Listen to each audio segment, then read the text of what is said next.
નમસ્કાર, આપ જોઈ રહ્યા છો નિર્ભય ન્યૂઝ અને હું છું આપની સાથે રીતિ. મારી સાથે અત્યારે વર્ષાબેન જોડાયેલા છે. હવે ધારી હતું એનાથી વધીને લોકો આવ્યા છે, એટલે અમને ખૂબ સારું આજે સમર્થન મળ્યું છે. લાગે છે કે આ અવાજ સરકાર સુધી પહોંચશે. હા, ચોક્કસ આ અવાજ સરકાર સુધી પહોંચશે. હવે પછીની રણનીતિ શું છે? હવે પછી અમારી કાયદાકીય લડત જે ચાલુ છે તે અમને હવે હાઈકોર્ટ પહેલી જીત તો 18 દિવસનું બાળક છે તેને આજે જામીન મળ્યા છે. અહીંયા અમારી પહેલી જીત છે. એવી જ રીતે બીજા લોકોને પણ જામીન મળશે અને બહાર આવશે એવી આશા વ્યક્ત કરું છું. એક જીત તો તમારી થઈ ગઈ છે કે જે મહિલા શકુંતલાબેન છે એમને એમના બાળક સાથે જામીન મળી ગયા છે. હા, હવે 18 દિવસનું બાળક હતું એટલે એમને આજે જામીન મળી ગયા છે. અહીંયાના લોકો આવ્યા છે, અલગ કરવામાં આવ્યું છે. વર્ષાબેન આ રેલીમાં જવાના છે ક્યાંય? હવે જે જગ્યાએ જન સમર્થન રેલીઓ રાખી છે, હવે એમાં હવે કઈ રીતનું છે કઈ રીતનું નક્કી કરશે. જો મને આમંત્રણ આપશે અને બોલાવશે ત્યારે હું જઈશ, પરંતુ પરિવારમાં હવે હું એકલી છું, મારા નાના બાળકો છે એટલે કદાચ મારાથી ના પણ જવાય, પણ અમારું ફૂલ સમર્થન રહેશે. જેલ ભરો આંદોલનની વાત કરવામાં આવી છે, શું કહેવું છે?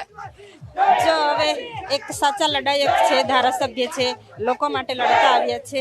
જો પછી ન્યાય ના મળે તો આદિવાસી સમાજ જેલ ભરો આંદોલન કરવા માટે પણ તૈયાર છે.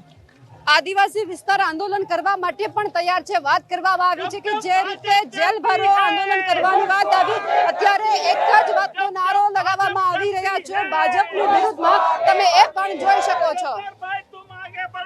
हम तुम्हारे साथ हैं,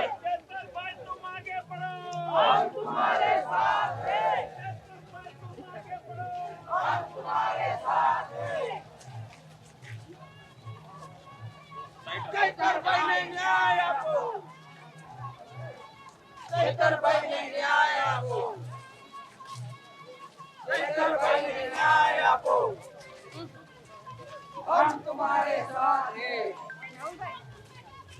हम तुम्हारे साथ। નમસ્કાર, આપ જોઈ રહ્યા છો નિર્ભય ન્યૂઝ અને હું છું આપની સાથે રીતિ. મારી સાથે અત્યારે વર્ષાબેન જોડાયેલા છે. હવે ધારી હતું એનાથી વધીને લોકો આવ્યા છે, એટલે અમને ખૂબ સારું આજે સમર્થન મળ્યું છે. લાગે છે કે આ અવાજ સરકાર સુધી પહોંચશે. હા, ચોક્કસ આ અવાજ સરકાર સુધી પહોંચશે. હવે પછીની રણનીતિ શું છે? હવે પછી અમારી કાયદાકીય લડત જે ચાલુ છે તે અમને હવે હાઈકોર્ટ પહેલી જીત તો 18 દિવસનું બાળક છે તેને આજે જામીન મળ્યા છે. અહીંયા અમારી પહેલી જીત છે. એવી જ રીતે બીજા લોકોને પણ જામીન મળશે અને બહાર આવશે એવી આશા વ્યક્ત કરું છું. એક જીત તો તમારી થઈ ગઈ છે કે જે મહિલા શકુંતલાબેન છે એમને એમના બાળક સાથે જામીન મળી ગયા છે. હા, હવે 18 દિવસનું બાળક હતું એટલે એમને આજે જામીન મળી ગયા છે. અહીંયાના લોકો આવ્યા છે, અલગ કરવામાં આવ્યું છે. વર્ષાબેન આ રેલીમાં જવાના છે ક્યાંય? હવે જે જગ્યાએ જન સમર્થન રેલીઓ રાખી છે, હવે એમાં હવે કઈ રીતનું છે કઈ રીતનું નક્કી કરશે. જો મને આમંત્રણ આપશે અને બોલાવશે ત્યારે હું જઈશ, પરંતુ પરિવારમાં હવે હું એકલી છું, મારા નાના બાળકો છે એટલે કદાચ મારાથી ના પણ જવાય, પણ અમારું ફૂલ સમર્થન રહેશે. જેલ ભરો આંદોલનની વાત કરવામાં આવી છે, શું કહેવું છે?